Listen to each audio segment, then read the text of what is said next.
Hello friends, कैसे आप सब। ज्ञान मंजरी विद्यापीठ में आपका हार्दिक स्वागत है। मेरा नाम कविता शिरबाते है।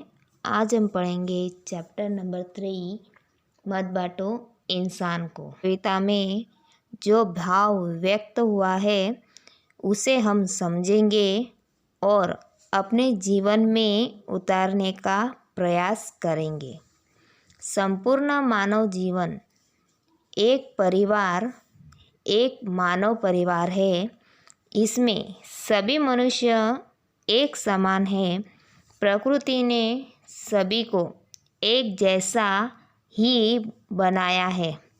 यह सबके साथ एक जैसा ही व्यवहार करती है, परंतु हम सब ने आपस में भेदभाव, उच्च नीच, धर्म अधर्म की दीवारें खड़ी कर दी है।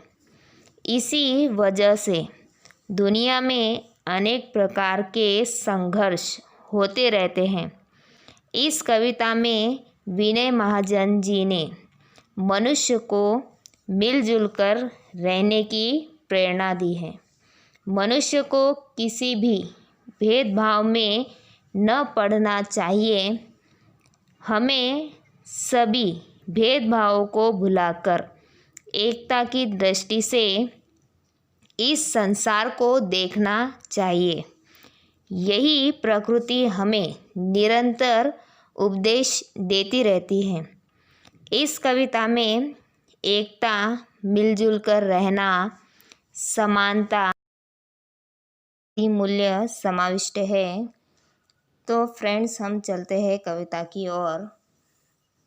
इसमें कवि महाजन जी कहते हैं, मंदिर मस्जिद गिरजा घर ने बांट लिया भगवान को, धरती बाटी सागर बाटा, मत बांटो इंसान को।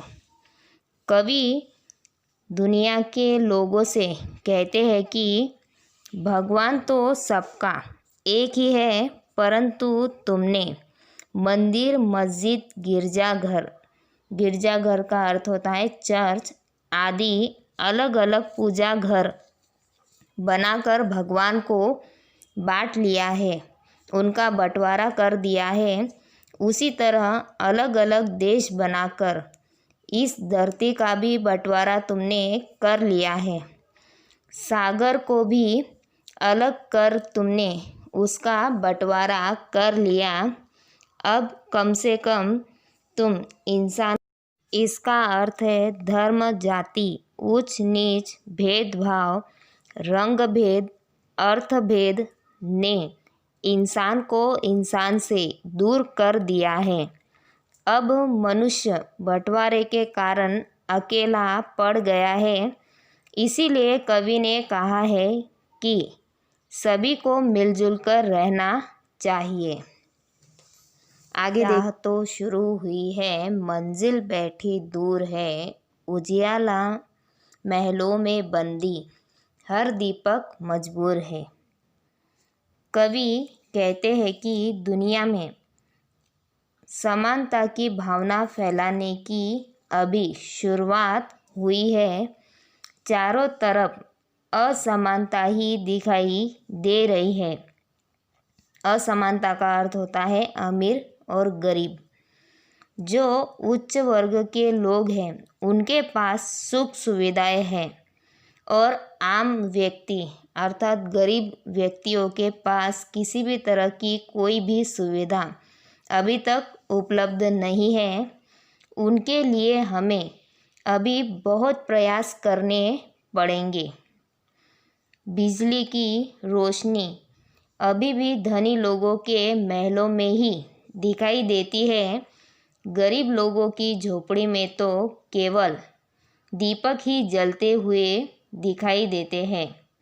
यह आर्थिक असमानता तब तक रहेगी तब तक संसार में इंसानों का बंटवारा इसी तरह होता रहेगा।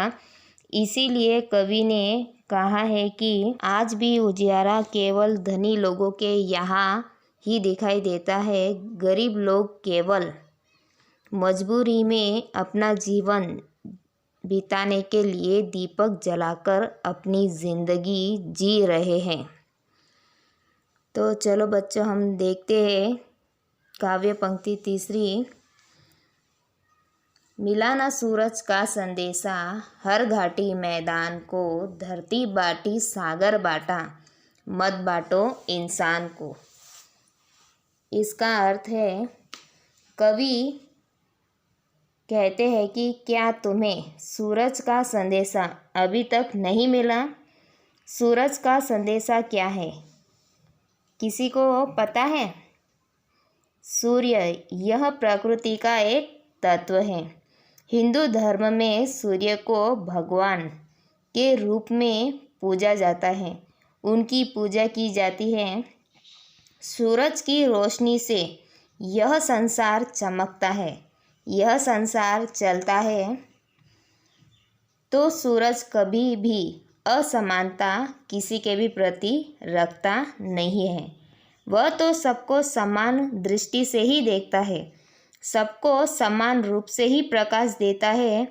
वह कभी ऐसा नहीं सोचता कि नहीं, यह अमीर का घर है तो इसमें मैं ज़्यादा रोशनी दूंगा, यह गरीब का है तो मैं वहाँ नहीं जाऊंगा, मैं इस प्रदेश में जाऊंगा, मैं उस प्रदेश में जाऊंगा। ऐसा वह कभी नहीं सोचता है।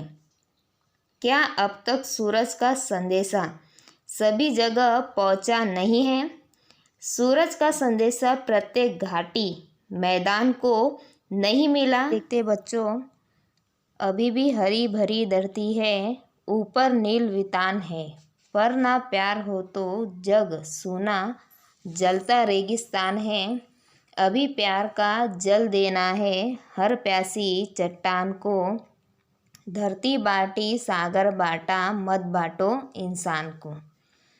इन दो पंक्तियों का अर्थ है, कवि इन दोनों पंक्तियों के माध्यम से कहना चाहते हैं कि धरती अभी भी पहले जैसी ही हरी भरी है, ऊपर नीले रंग का विस्तृत आकाश है, लेकिन आज दुनिया में प्यार नहीं है।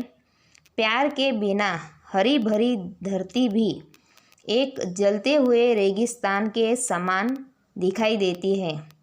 इस संसार में प्यार का न होने से यह सारा संसार जलते हुए रेगिस्तान के समान है।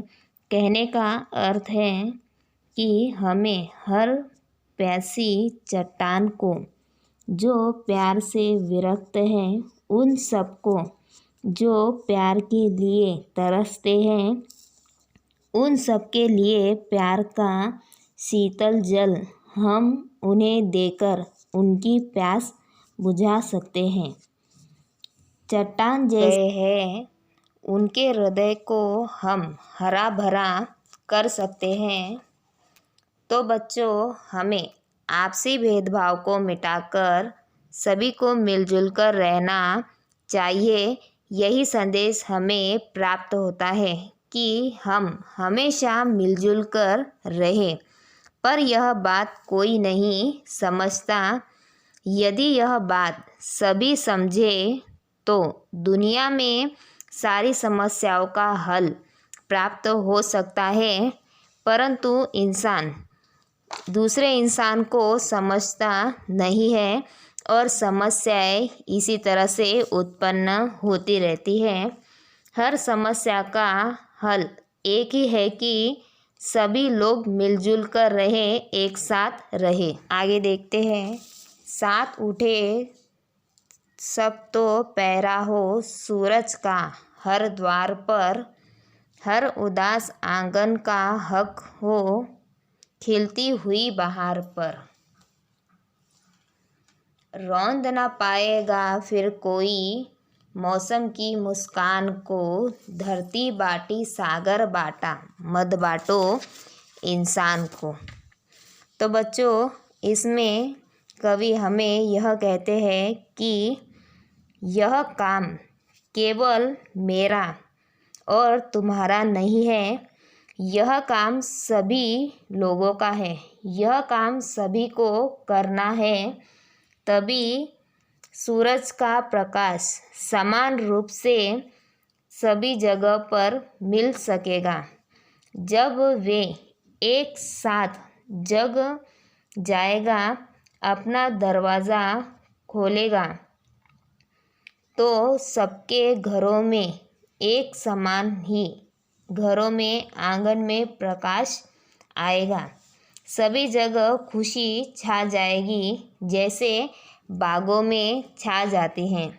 इससे कोई किसी पर अत्याचार नहीं करेगा और आपसी भेदभाव को भुलाकर सभी लोग अगर एक साथ रहेंगे तो कोई भी किसी पर अत्याचार भी नहीं कर सकेगा। दुनिया में भी कोई देश किसी अन्य देश पर जुल्म या अत्याचार नहीं करेगा। कब नहीं करेगा? जब सभी लोग एक साथ मिलजुल कर रहेंगे तब, क्योंकि एकता में ही बल होता है। अगर सभी लोग एक साथ मिलकर रहेंगे तो वह सारी समस्याओं का हल स्वयं ही ढूंढ सकते हैं। वीडियो देखने के लिए आप सबका धन्यवाद।